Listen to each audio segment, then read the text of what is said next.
Olá, bom dia, bem-vindos a todos. O meu nome é Eduardo Sequeira, sou cofundador da Uphill. Vou estar a moderar este webinar. Obrigado pela vossa presença.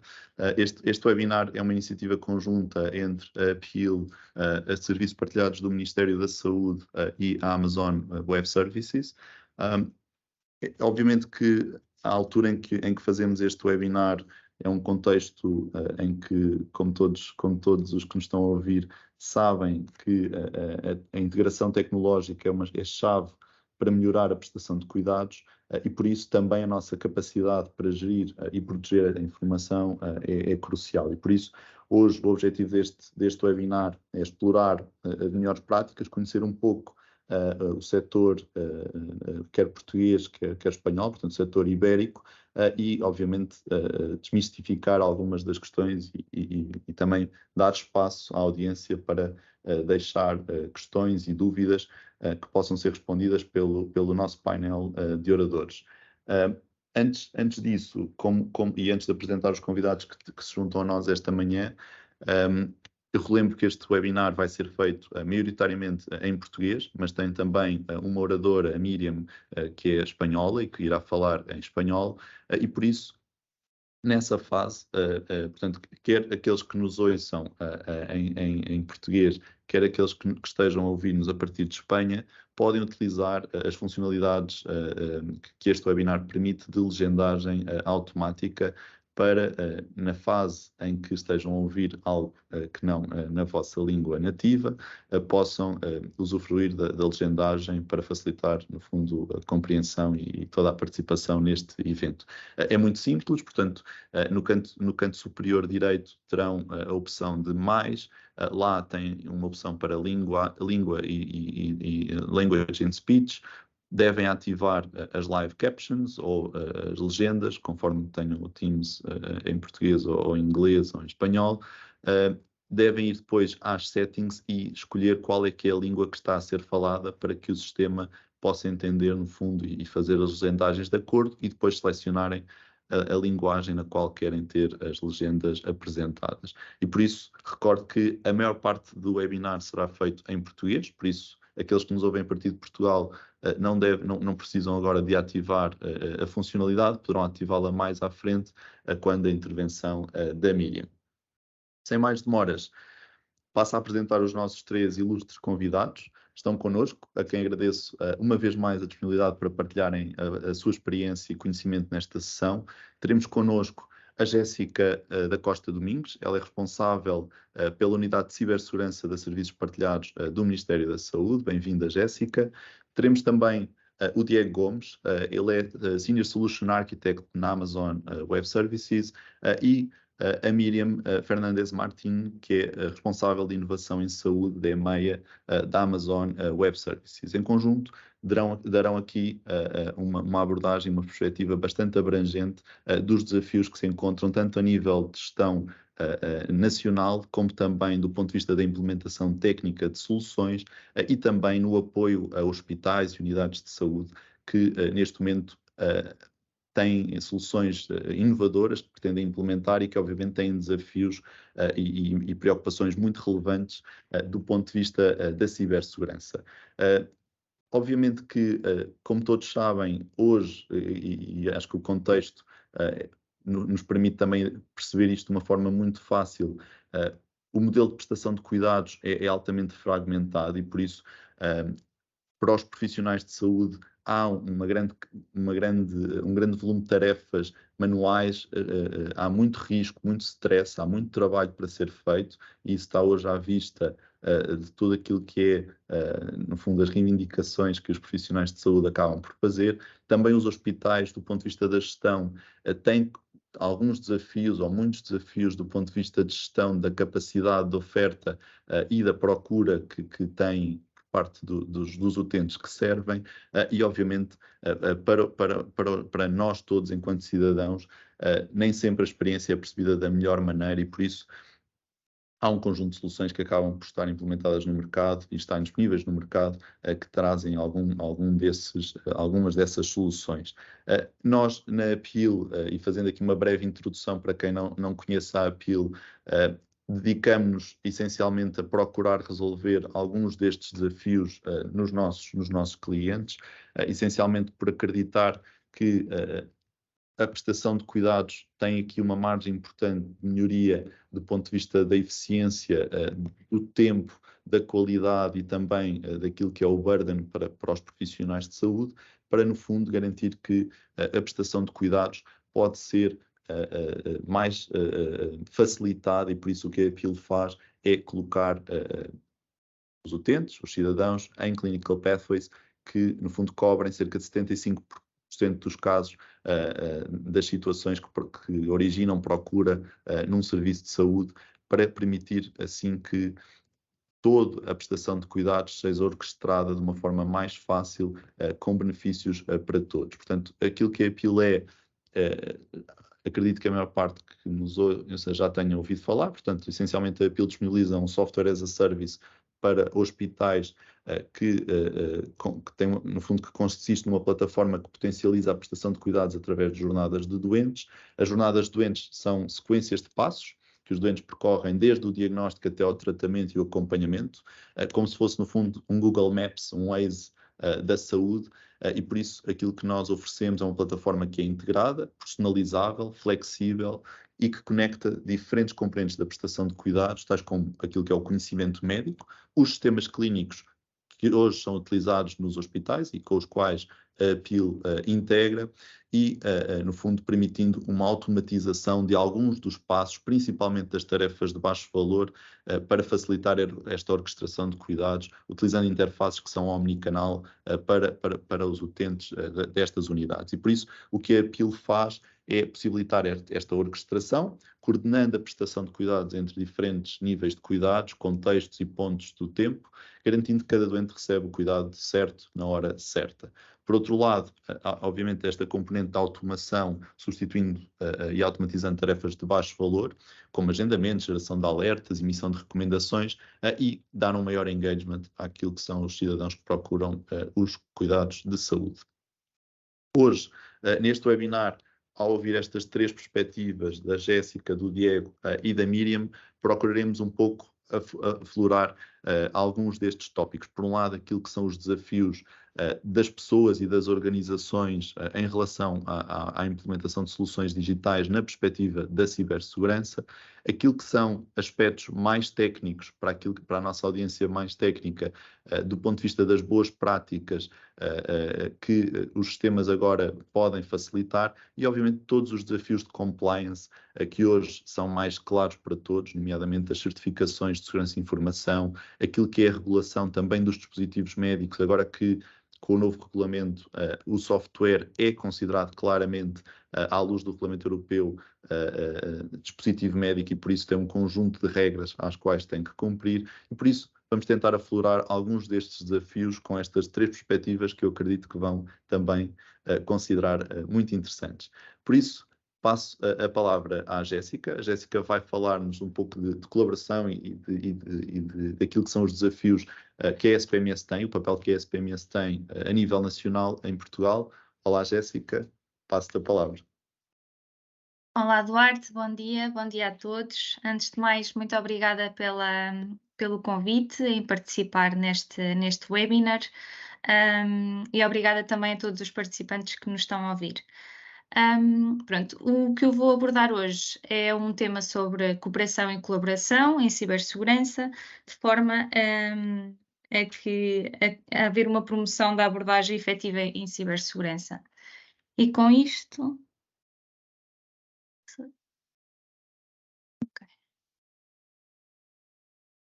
Os tópicos que eu vou abordar é um pouco o contexto do que é a SPMS, uma vez que temos uma plateia bastante diversa. Eu vou também falar sobre gestão de risco, colaboração e cooperação como facilitadores para a implementação de uma abordagem à cibersegurança, um bocadinho de boas práticas que devem ser colocadas em prática e depois as iniciativas que estão a ser desenvolvidas ou que vão ser desenvolvidas pela SPMS nos próximos tempos. Começo então por apresentar o que é a SPMS. A SPMS é uma entidade do Ministério da Saúde criada em 2010 e funciona com a tutela do Ministério da Saúde e do Ministério das Finanças. É responsável pela implementação e gestão de serviços partilhados e soluções digitais, tanto no Ministério da Saúde como no Serviço Nacional de Saúde. E funciona também como um prestador de soluções digitais a nível nacional, sendo também a autoridade nacional em tudo o que são matérias de cross-border, ou seja, de relação externa em políticas de health e também cooperação técnica. Também, além disso, suporta as várias iniciativas no âmbito da saúde, nomeadamente a telemedicina e tudo o que seja saúde digital. O nosso target é o cidadão, é também os hospitais, quer sejam eles públicos ou privados, uma vez que desenvolvemos software que os próprios privados também utilizam, os cuidados de saúde primários e, a nível de contexto, a SPMS também desenvolve e gera, muitas das vezes, 90% das soluções de IT de hospital. Tal como referi anteriormente, a SPMS desenvolve software que representa o ciclo de vida do cidadão desde que nasce até que falece. Desde software para vacinação, software para contabilidade, software de recursos humanos, e esses softwares diferentes geralmente estão presentes em hospitais públicos ou então em unidades de cuidado de saúde primários. A SPMS é também responsável pelo SNS 24, que é a solução omnicanal para o cidadão, ou seja, no qual nós temos a aplicação, o balcão, a própria linha e o portal em que prestamos serviços ao próprio cidadão no âmbito dos cuidados de saúde. Também, como grande responsabilidade, a SPMS gera a rede informática da saúde, que é uma rede do próprio Ministério da Saúde que interconecta os diferentes players da saúde no setor público, mas também, obviamente, relacionando com o setor privado, sendo que esta rede estabelece não só as comunicações entre os organismos do Ministério e do SNS, mas também circunscreve o risco de forma à exposição na internet. Ou seja, tal como poderão ver nesta própria imagem, a ideia da RIS é que haja apenas um único ponto de contacto para a internet, de forma a minimizar o risco do que é a internet para sistemas que têm informação crítica, como é o caso da saúde. Toda a rede tem cerca de 1871 sites neste momento, no entanto, com as alterações que estão a existir a nível nacional, isto poderá e irá alterar. Face a tudo isto, e já alguém muito que todos nós conhecemos dizia que com grandes poderes advêm grandes responsabilidades, tal como puderam perceber pelo contexto, pronto, a SPMS gera aqui um conjunto de sistemas, de redes e tem um conjunto de responsabilidades no contexto do setor da saúde, que também com isto temos que ser responsáveis e temos aqui um papel e devemos ter aqui um papel crucial a nível de cibersegurança. E para isso, e alinhando com o tema que me foi solicitado falar, que é a cooperação e a colaboração, eu diria que as temáticas da cibersegurança são resolvidas ou geridas de duas formas. Com uma abordagem de gestão de risco, em que o risco é a probabilidade vezes o impacto e temos que analisar todas estes parâmetros de forma a definir qual é que é o nosso apetite ao risco e o que é que vamos identificar e o que é que vamos implementar, porque cibersegurança é muita coisa. E, além disso, a colaboração e cooperação como também um papel-chave, de forma a que todos nós temos que nos sentir comprometidos para efetivamente implementarmos cibersegurança num setor tão importante como é o setor da saúde, sendo que basta uma pessoa, basta um sistema falhar para que possa comprometer também todo o ecossistema de saúde.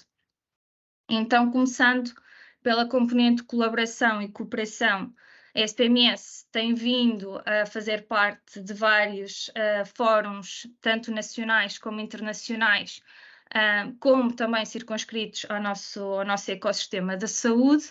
A nível internacional, fazemos parte de vários grupos, não só estratégicos, mas também técnicos, que nos permite não só partilhar informação, mas também receber muito conhecimento, não só, mais uma vez, técnico, como estratégico, e nos quais, por exemplo, temos o Global Digital Health Partnership, em que estão vários países, como Estados Unidos, Austrália, Hong Kong e também da União Europeia.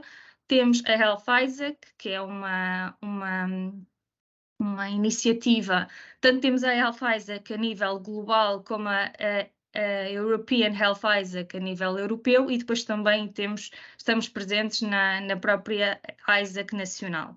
Estes grupos de Isaac, o objetivo é a partilha de informação, geralmente de um nível mais operacional e técnico.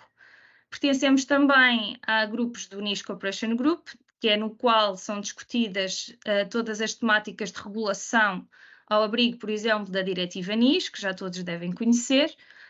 A própria Rede Nacional de CSIRTs, mais técnico no âmbito de partilha de informação técnica e de indicadores de compromisso e téticas e táticas de agentes normalmente maliciosos, e depois também o CCCIS, que é algo mais circunscrito ao setor público do contexto da saúde. Por isso, com todos estes fóruns, e eu acho que isto é fundamental em cibersegurança, é não nos fecharmos naquilo que já conhecemos e no nosso próprio ecossistema, porque diariamente vão surgindo novas ameaças. A cibersegurança está a ser levada a cabo por muitas organizações e muitas delas, em alguns temas, estão mais avançados que nós, e com estas colaborações e cooperação, eu acho que é a melhor abordagem, porque podemos aprender todos uns com os outros. Além disto, também focar aqui o papel da cibersegurança no contexto individual, uma vez que todos nós utilizamos os sistemas e utilizamos as redes do setor da saúde, neste caso, e que temos também, obviamente, uma responsabilidade no uso desses mesmos ativos.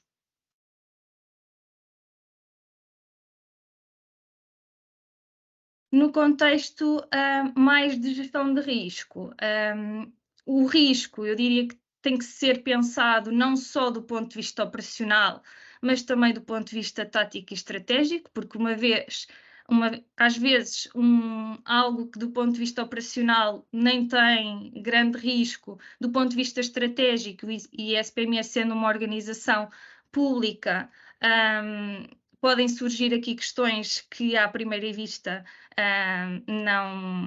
do contexto técnico não surgiriam, por isso é preciso endereçar o risco nestas 3 temáticas e depois abordando aqui o vários ciclo, aqui seguindo um bocadinho a abordagem NIST, não é? de proteção, de identificação, de resposta e recuperação, no qual, obviamente, que pretendemos sempre que os grandes esforços estejam no contexto de prevenção e não depois nos 2 contextos seguintes, mais de recuperação e de resposta.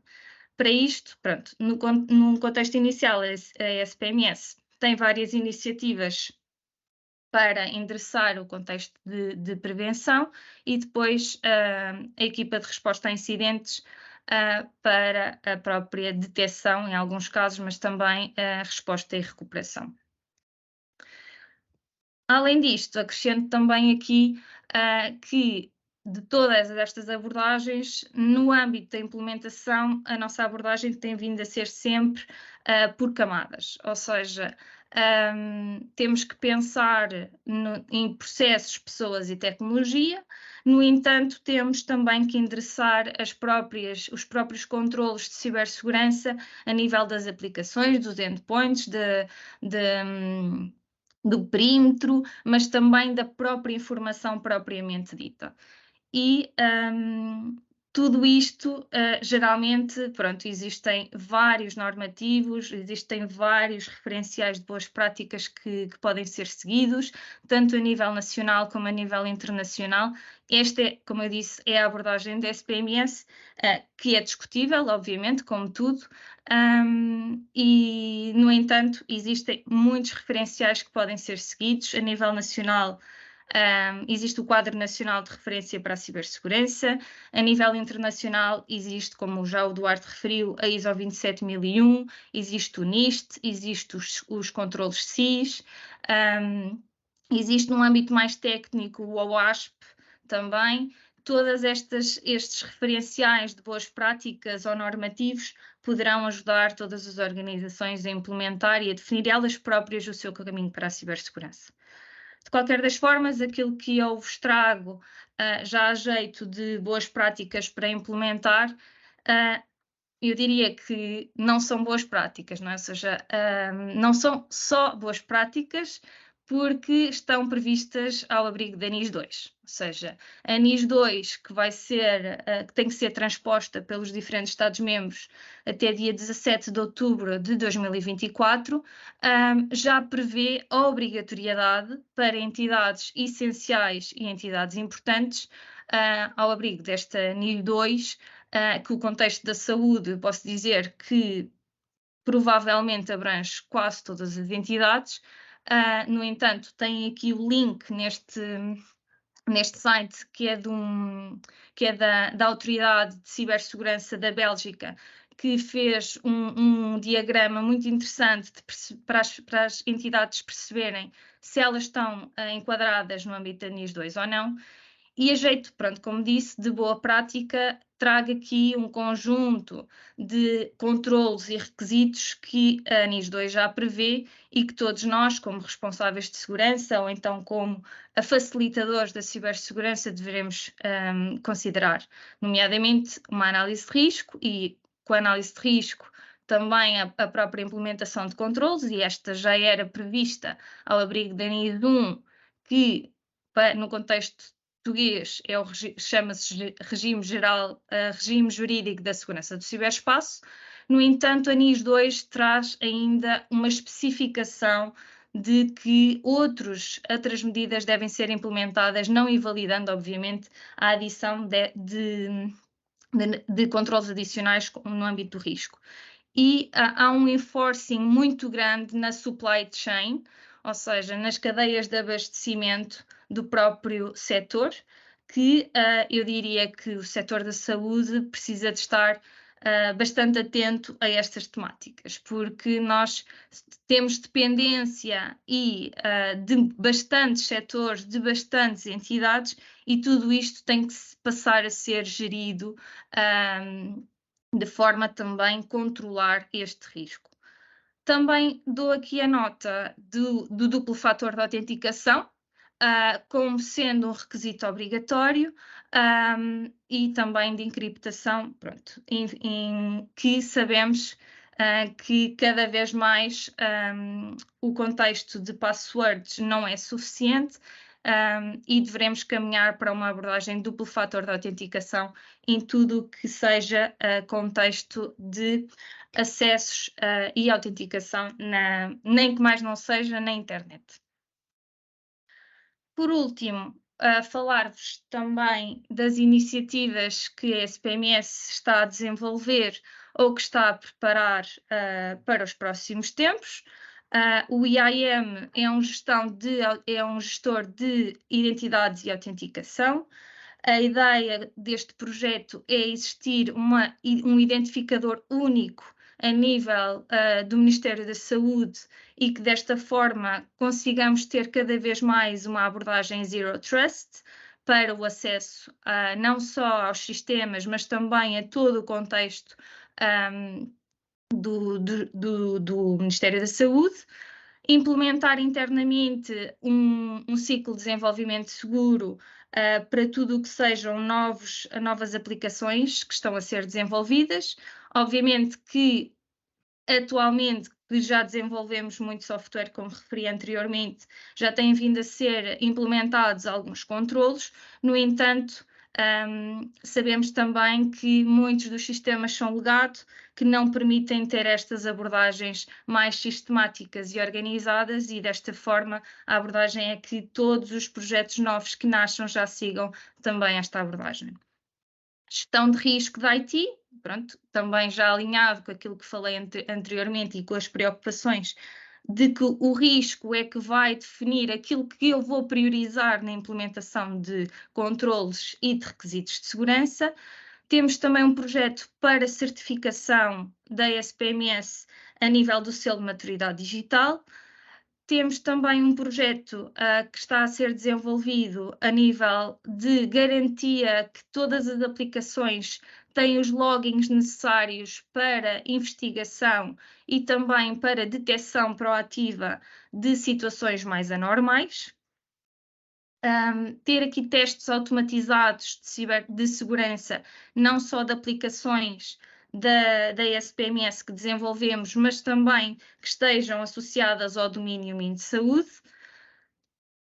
Também outra iniciativa é o posto de trabalho virtual, ou seja, cada vez mais o teletrabalho é uma realidade e o que queremos fazer com esta iniciativa é identificar outras formas de trabalhar de forma mais segura, de forma a também contemplar, como disse anteriormente, tudo o que sejam requisitos a Zero Trust e robustecendo tudo o que seja acessos à infraestrutura do Ministério da Saúde.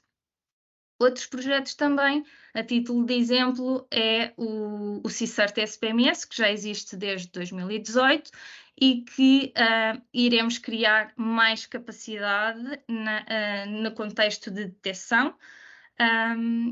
E depois também programas de treino de cibersegurança, não só quando eu falo destes programas, falo dirigidos não só aos colaboradores da SPMS, mas quem tiver interesse nas próprias entidades do setor público da saúde também podem aderir a este tipo de programas que estão a ser criados conjuntamente com o Centro Nacional de Cibersegurança e obviamente que advindo vários normativos nos próximos anos no contexto europeu, também serão endereçados muitas das temáticas de compliance legal com o ANIS 2, mas também com o European Health Data Space, que já devem ter ouvido falar, sobre o uso primário e uso secundário de dados.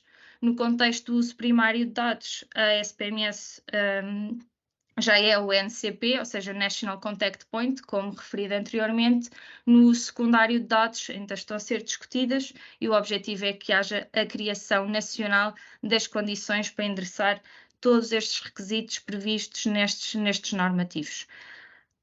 Com isto, termino a minha apresentação e fico à vossa disposição também para eventuais questões que surjam depois, posteriormente, às apresentações dos meus colegas. Obrigada. Muito obrigado, Jéssica. Obrigado pela tua intervenção. Vou passar agora a palavra ao Diego Gomes. Ele é Solutions Architect na Amazon Web Services, para nos falar um pouco sobre aquilo que são a abordagem que a cloud dá à segurança desta perspectiva e aquilo que, no fundo, podemos ou não contar do ponto de vista mais terreno também daquilo que tipicamente conhecemos ou desconhecemos em relação às soluções em cloud. Diego, força. Muito obrigado, Duarte. Primeiramente, eu gostaria de agradecer o convite para participar desse webinar, especialmente para falar sobre segurança, né, que é um assunto tão importante na área da saúde. E Eu começo, né, com essa mensagem a dizer que na AWS a segurança é a nossa maior prioridade. Né? Nós entendemos que uma forte segurança no centro de uma organização, ela permite a transformação digital e a inovação. Né? E a AWS ela foi projetada para ser a infraestrutura de nuvem global mais segura para criar, migrar e gerenciar aplicações e workloads. Né? E essa segurança ela começa já na nossa infraestrutura, que é formada pelas seguintes características. A infraestrutura global da AWS é composta por regiões, né, geográficas que são espalhadas por todo o mundo. E cada uma dessas regiões geográficas, elas são formadas por zonas de disponibilidade.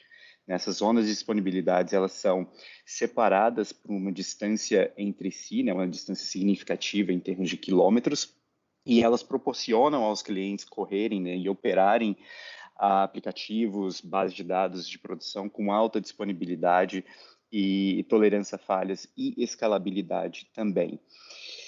E cada uma dessas zonas de disponibilidade, elas são compostas por um ou mais data centers, né, distintos com energia, rede e conectividade redundantes.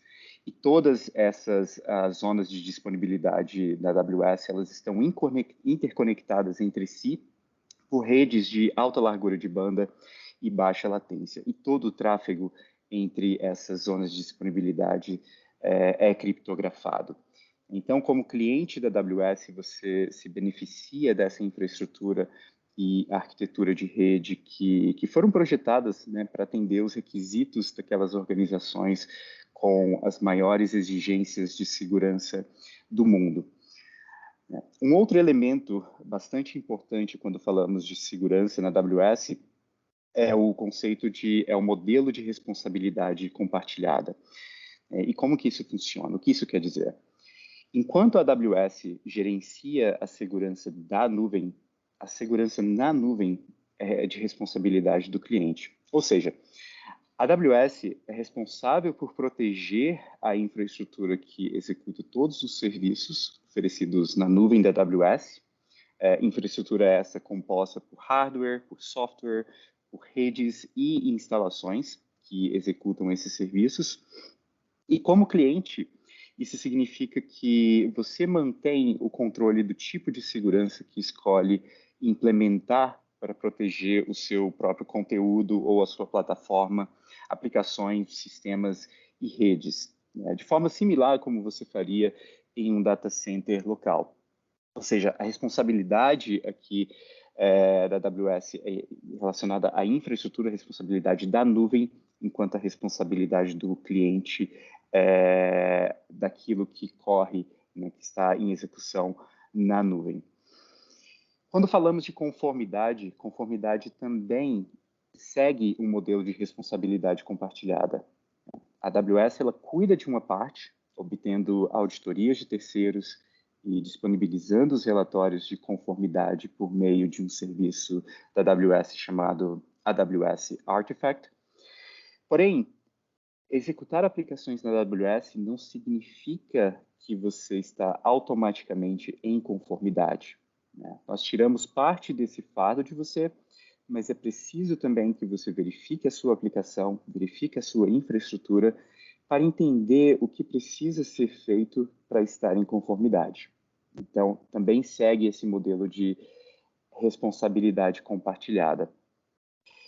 E quando falamos de segurança, né, no setor de saúde, algumas das principais, digamos, concerns, preocupações, em relação à privacidade dos dados. Isso é de extrema importância no contexto de saúde, né?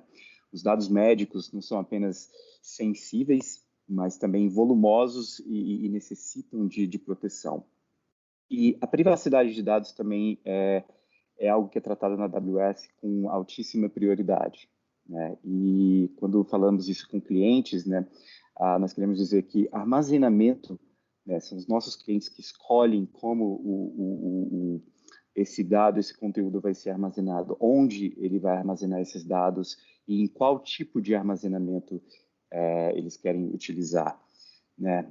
Quanto à segurança, o cliente escolhe como o seu conteúdo será protegido, se aqueles dados serão criptografados ou não, que tipo de criptografia, dentre outros, né?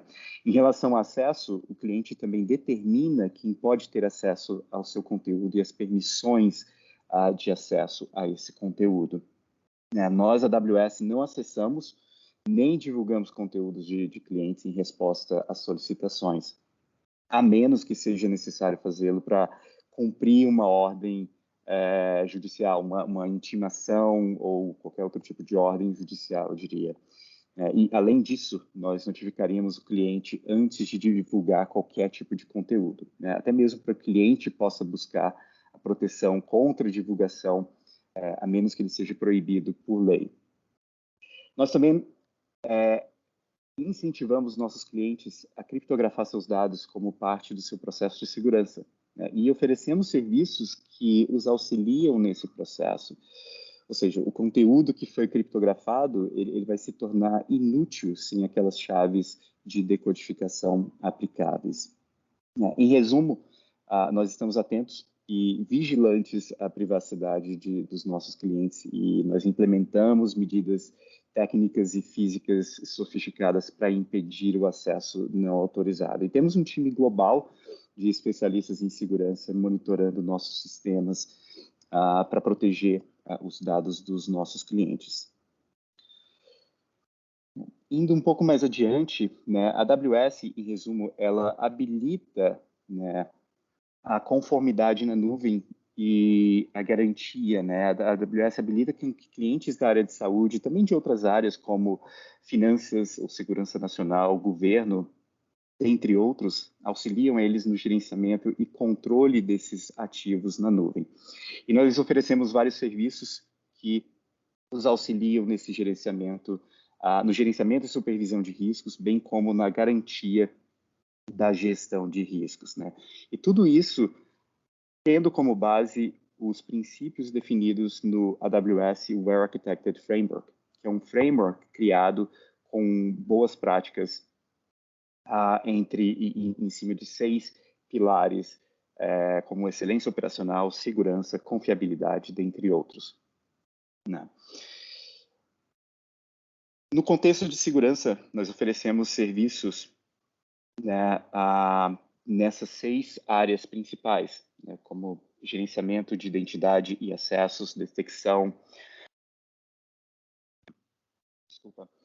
proteção da infraestrutura, proteção de dados, resposta a incidentes e conformidade e governança. E nós também temos uma ampla rede de parceiros de parceiros e de soluções focados em segurança, né? Então, a AWS tem essa grande comunidade de parceiros e soluções focadas em segurança que os auxiliam, né? Que auxiliam os nossos clientes a melhorarem, né, a postura deles em segurança na nuvem. Quando focamos em healthcare, né, em saúde, quais seriam alguns dos benefícios, né, mais comuns que nós vemos? Além de fornecer uma plataforma confiável e segura, né, em conformidade, né, nós também desbloqueamos, né, nós permitimos com que clientes utilizem as nossas ferramentas para desbloquear o potencial dos dados de saúde. Ou seja, desbloquear esse potencial de dados para oferecer maior interoperabilidade, né, que poderão simplificar essa troca de estrutura de dados para melhorar o atendimento preventivo, né, dentre outros, né, melhorar previsões, diagnósticos e até mesmo qualidade do atendimento, né.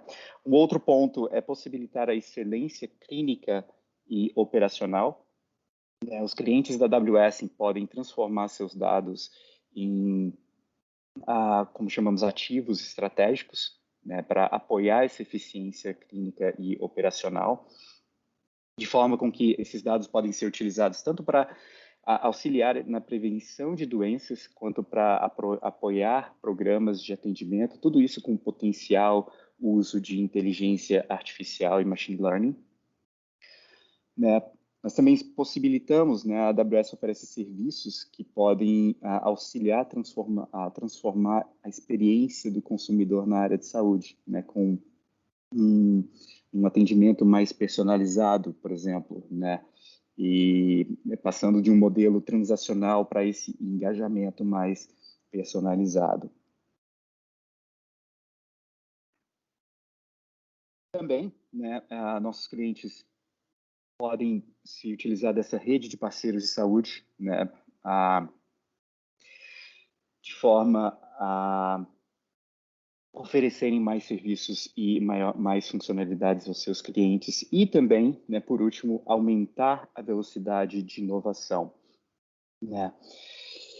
E por último, né, a AWS ela oferece algumas soluções, né, para ajudá-los nessa jornada. Nós desenvolvemos o AWS Healthcare and Life Science, que é uma coleção selecionada de soluções e serviços da AWS, de parceiros da AWS, que foram projetados para ajudá-los a migrar, a proteger, unificar e inovar, concentrando-se nesses seis principais casos de uso, né, que são sistemas clínicos, a parte de analytics, de machine learning e inteligência artificial, dentre outros, sempre com a base, né, com a fundação em segurança e conformidade.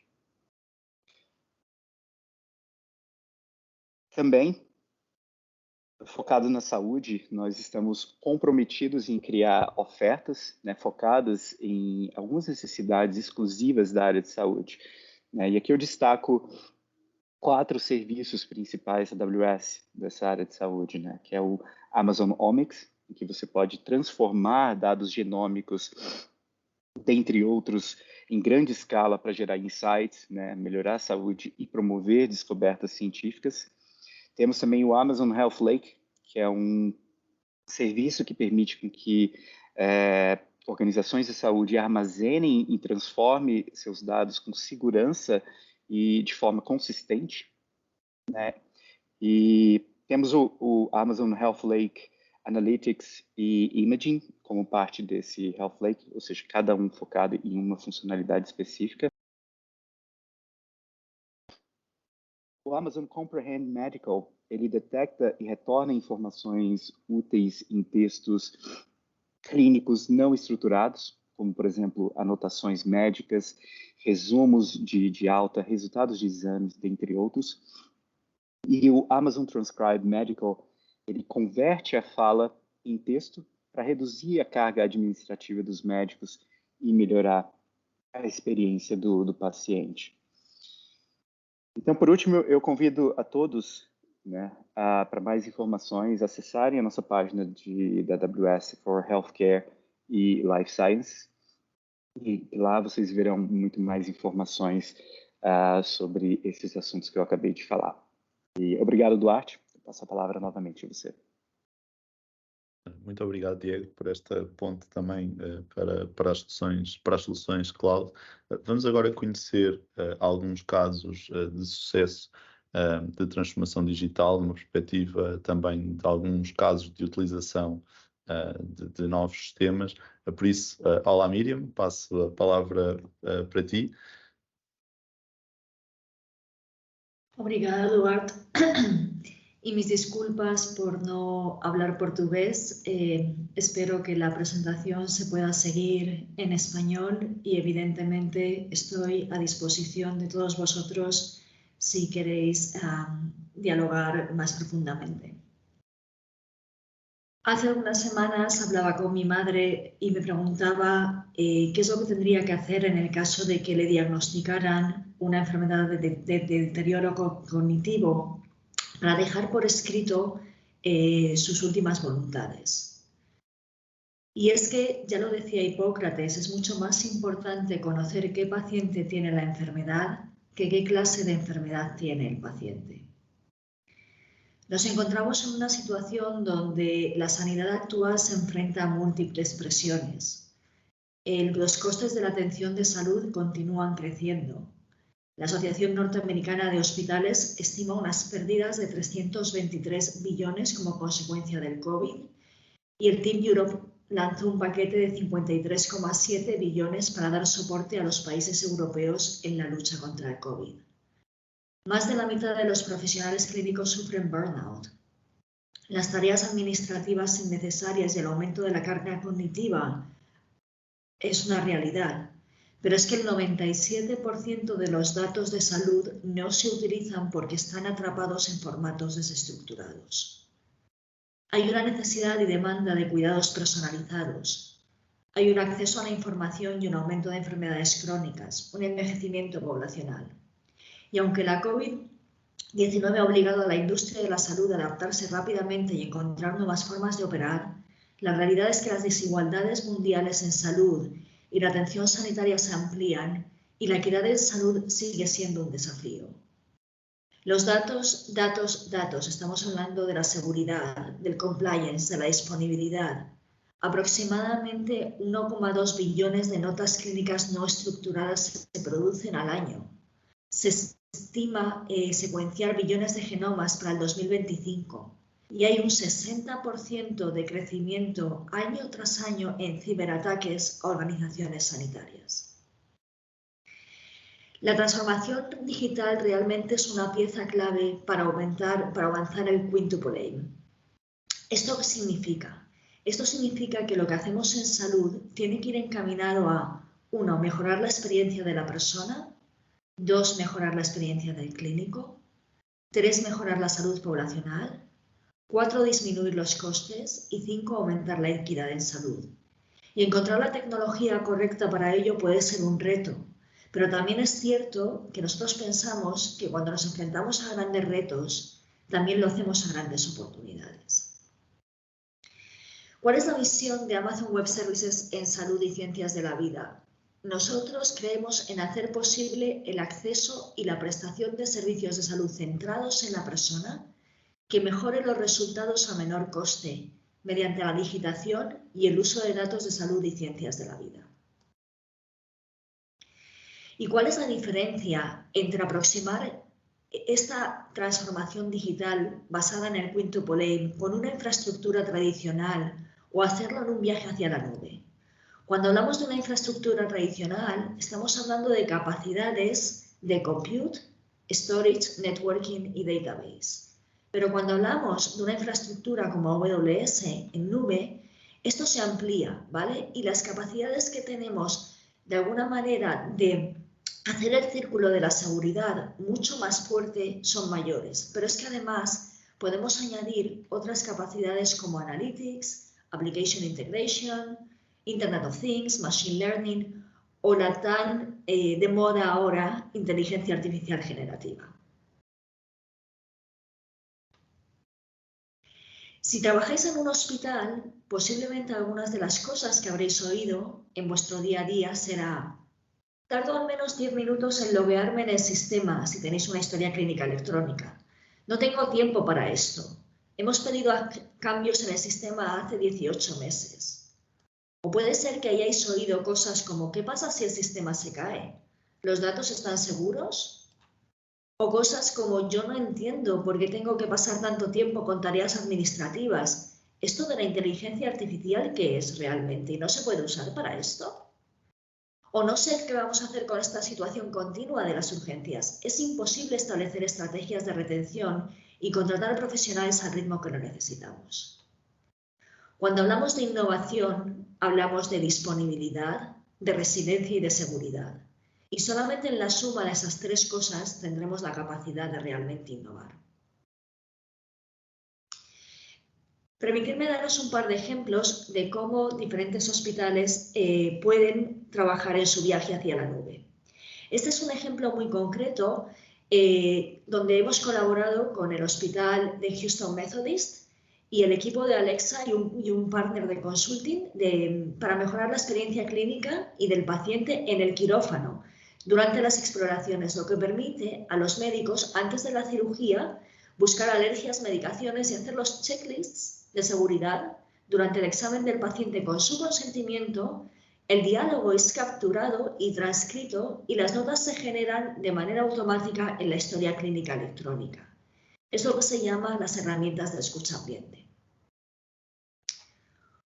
Otro ejemplo del viaje del hospital hacia la nube es el trabajo que estamos haciendo, por ejemplo, con Frankfurt-Main, que es el primer hospital en Alemania con infraestructura 100% en nube. Hemos migrado más de 30 aplicaciones a AWS en 12 meses. Más de 10 terabytes de datos clínicos han sido migrados. Y para la dirección del hospital, la capacidad de la inscripción de datos en tránsito y en reposo fue clave para tomar esta decisión.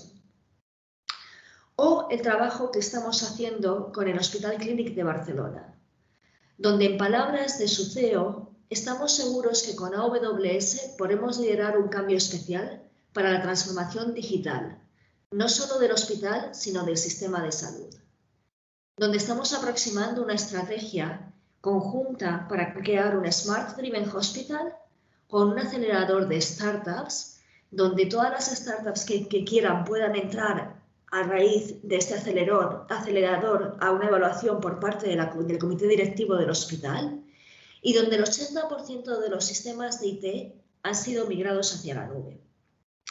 No sé si habréis leído las noticias, pero el año pasado el Hospital Clínic de Barcelona sufrió 2 ciberataques. Estos 2 ciberataques se sufrieron previos a la migración de AWS. Mientras estábamos sufriendo el ciberataque, ya estábamos empezando a trabajar con el Hospital Clínic de Barcelona. El CEO del hospital salió en la prensa asegurando que en ese momento, más que nunca, la migración a la nube era una necesidad imperiosa del hospital y parte de la estrategia a llevar a cabo. Dejadme poneros un par de ejemplos de la importancia no solamente de estrategias de seguridad adicional en el caso de los ciberataques en un hospital para una infraestructura on-premise versus una infraestructura en la nube.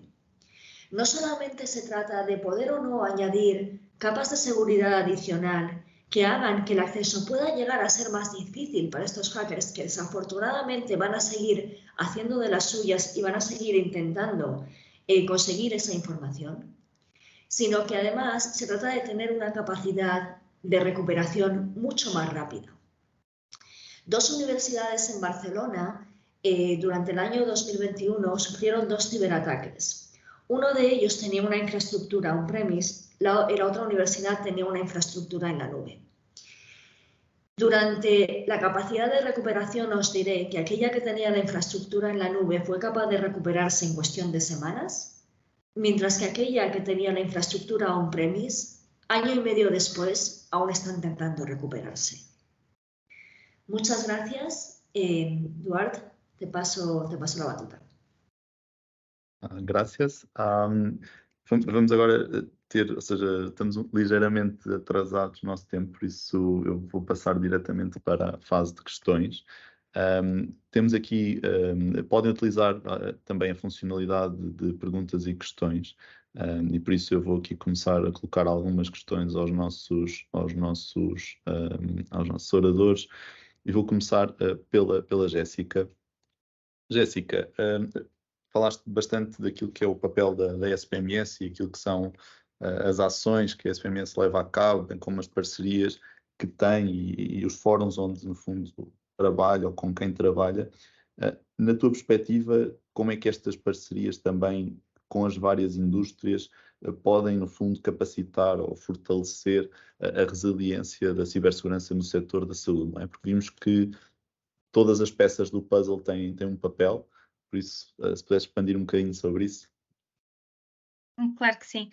Duarte, obrigada pela tua pergunta. Tal como reforcei e até é o título da minha apresentação, colaboração e cooperação é um dos segredos para endereçarmos a cibersegurança e, obviamente, que a indústria e o setor privado têm aqui um papel muito importante no que concerne às tecnologias, não é? Porque eles detêm o maior conhecimento nestas matérias.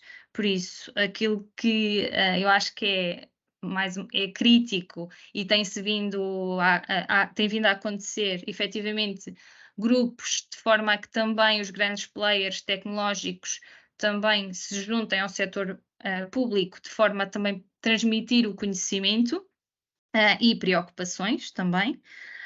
E depois, do ponto de vista também do setor público, por exemplo, é nós termos cada vez mais presente da nossa cadeia de abastecimento, e eu disse isto também na minha apresentação, que muitas delas é feita por esses mesmos players, por isso, tendo toda a gente uma maior robustez a nível de cibersegurança, eu acho que vai contribuir para que todo o ecossistema seja mais robusto e seguro. Por isso eu vejo com muitos bons olhos estas relações de passagem de conhecimento com o setor privado. Ok, obrigado. E também falaste bastante, no fundo, de dois chapéus, digamos assim, de dois papéis que a SPMS acaba por desempenhar. Por um lado, um aspecto relacionado com a autoridade que tem do ponto de vista de cibersegurança, e outro como também executor, executor, obviamente, por também ter uma parte importante do circuito, e também como boas práticas. Como é que é gerir estes chapéus todos numa organização que tem um âmbito e um impacto tão relevante a nível nacional? Bem, esclarecer aqui que a Autoridade de Cibersegurança é o Centro Nacional de Cibersegurança, não invalidando, obviamente, que a SPMS, fruto das responsabilidades que detém, contribua também com aspectos mais setoriais, nomeadamente com o próprio Centro Nacional de Cibersegurança, no qual temos um grupo setorial. De qualquer das formas, em termos de evangelista das boas práticas, eu acho que temos vindo a ser, e que tem vindo a ser esse o nosso papel primordial nestas matérias. No entanto, apesar de não sermos a autoridade de cibersegurança, uma vez que temos presença, neste caso nos hospitais, de 90% dos sistemas que utilizam, de gerirmos a rede informática da saúde, o e-mail corporativo e etc., apesar de não sermos uma autoridade, conseguimos de alguma forma influenciar os estándares que devem ser praticados pelos próprios parceiros, não é? Pronto, por isso, não num caráter de autoridade a nível regulatório, mas temos aqui como eu disse, algum poder, e que daí advém responsabilidade fruto de estarmos presentes em todo este contexto, e desta forma conseguimos influenciar, mais uma vez, como disse, aquilo que deverão ser as boas práticas dos fornecedores, mas também o contrário, não é? Ou seja, também os próprios parceiros serem exigentes connosco. Ok, muito obrigado. Diego, passo agora uma ou duas questões para ti. Falaste bastante das preocupações da segurança. São confrontados com preconceitos ou com dificuldades, no fundo, desta confiança, digamos assim, naquilo que é a utilização de serviços em cloud? Como é que abordam isto? Sim, acho que é uma das grandes preocupações de clientes, no geral, não apenas na área de saúde, mas entre outros, é se a nuvem da AWS é segura, né? E eu tenho sempre a dizer que sim, é segura, e sempre vai ser, segurança vai sempre ser a nossa maior prioridade. E desde o princípio, nós temos pensado, né, nessa arquitetura de redes, de infraestrutura, para ser a mais segura, o ambiente computacional mais seguro na nuvem disponível, né?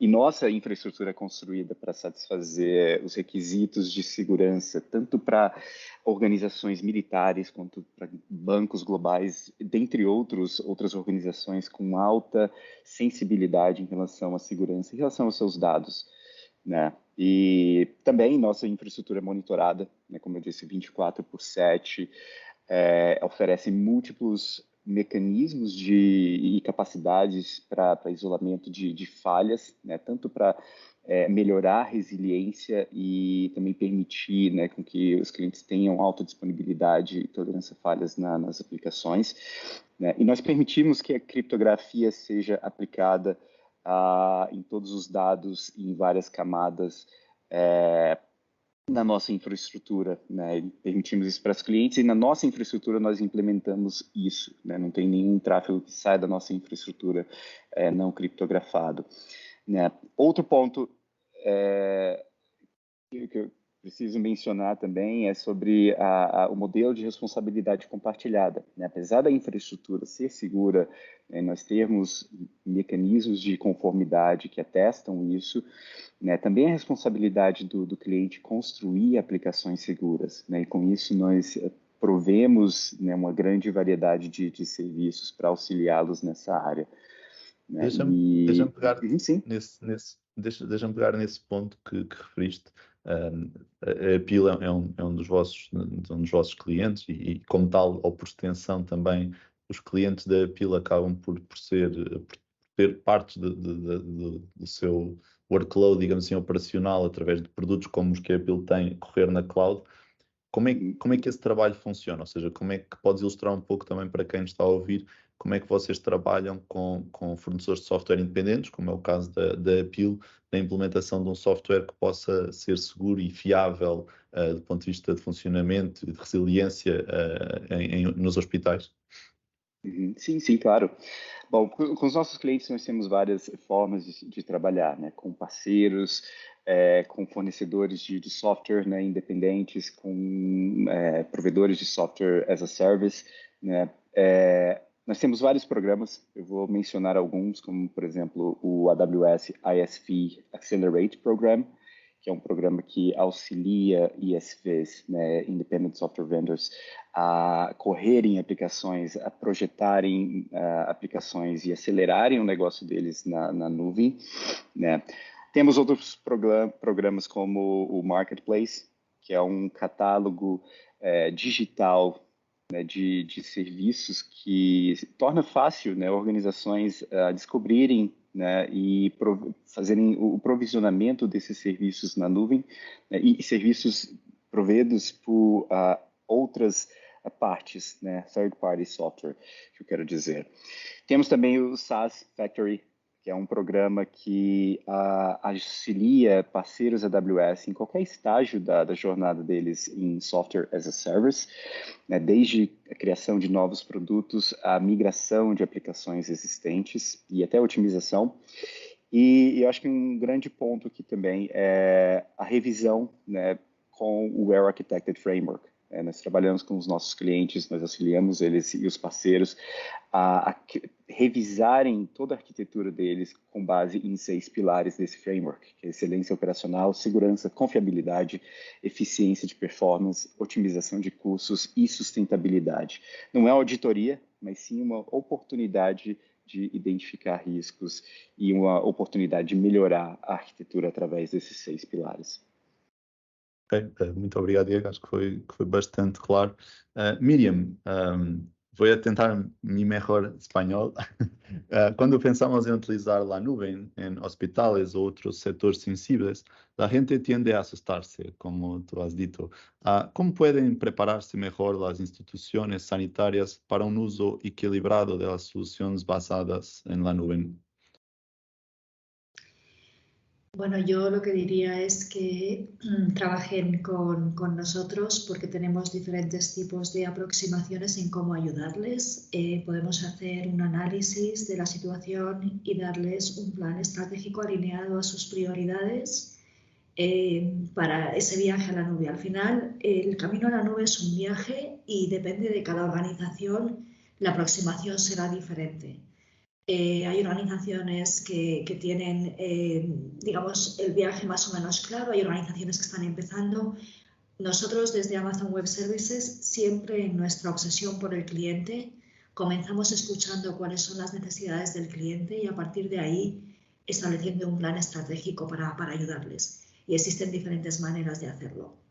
En los hospitales tradicionalmente se suelen comenzar por a áreas más operativas y por pruebas de concepto. Es decir, probar e innovar ahora se puede hacer de manera muy rápida y muy ágil. Con lo cual, el probar también ayuda, ¿no?, a perder un poco el miedo. Por otro lado, la infraestructura on-premise no está exenta de riesgos. Entonces, muchas veces también hay que hacer una reflexión de cuál va a ser el coste de no hacerlo, ¿no? O sea, de no comenzar ese viaje.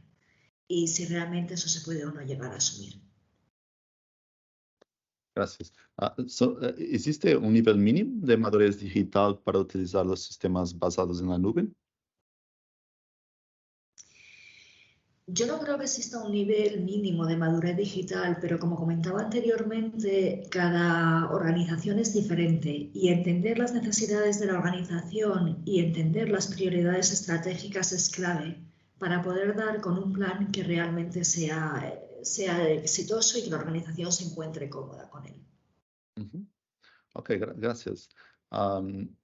Eu acho que ficou aqui com algumas destas questões ficou bastante claro, no fundo, o papel que todos estes agentes, desde logo os agentes com responsabilidades nacionais, como é o caso dos serviços partilhados do Ministério da Saúde, e também os provedores tecnológicos, quer diretamente como provedores de software, que funcionem eles on-prem ou funcionem eles on-cloud, e também aquilo que é o papel dos provedores cloud em apoiar nos desafios, de facto, e tentar criar aqui um equilíbrio.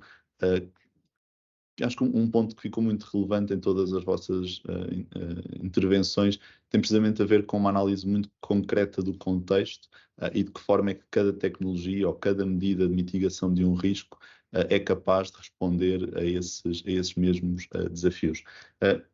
Nós, para terminar, vamos passar um vídeo muito curto, cerca de 1 minuto, também com alguns dos testemunhos de clientes que utilizaram ou que utilizam soluções da Appeal, muito focado no testemunho daquilo que são os responsáveis dos sistemas de informação, sobre a forma como é possível, de facto, trabalhar quer em arquiteturas completamente on-prem, quer em arquiteturas híbridas, quer em arquiteturas apenas cloud, e, portanto, vamos aqui ouvir alguns destes testemunhos de alguns diretores de sistemas de informação com quem a Appeal teve a oportunidade já de trabalhar.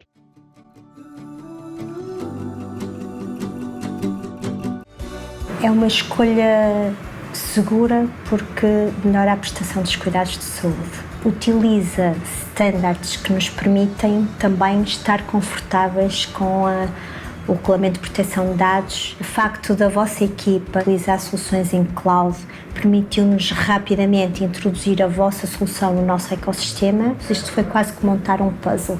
As peças encaixaram na perfeição, muito suavemente e de forma muito tranquila. Um fator crítico de sucesso está subjacente àquilo que é a capacidade que o software pode estar para endereçar aos nossos profissionais de saúde aquilo que mais necessitam, não é? E ao mesmo tempo nós sentimos que na área das tecnologias de informação a intervenção é mínima, é fantástico.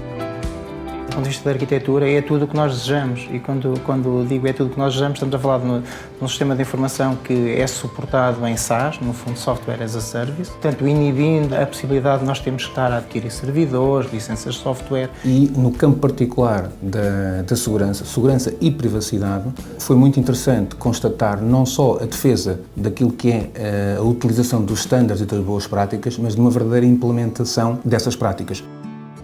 Aquilo que me surpreendeu foi a tremenda experiência dos seus profissionais e em todos os aspectos em que foi preciso tomar decisões, todas elas nós sentimos que estavam quase tínhamos um workflow muito facilitado também para a implementação. Ok, assim terminamos o nosso webinar de hoje. Quero uma vez mais agradecer à Jéssica, ao Diego e à Miriam, esta excelente participação, excelente contributo que deixam.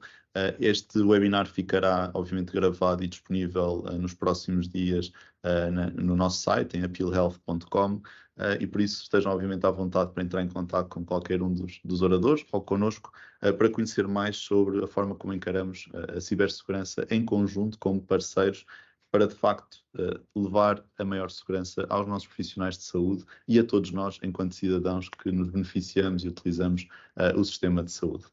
Muito bom dia a todos e obrigado uma vez mais pela vossa presença e disponibilidade.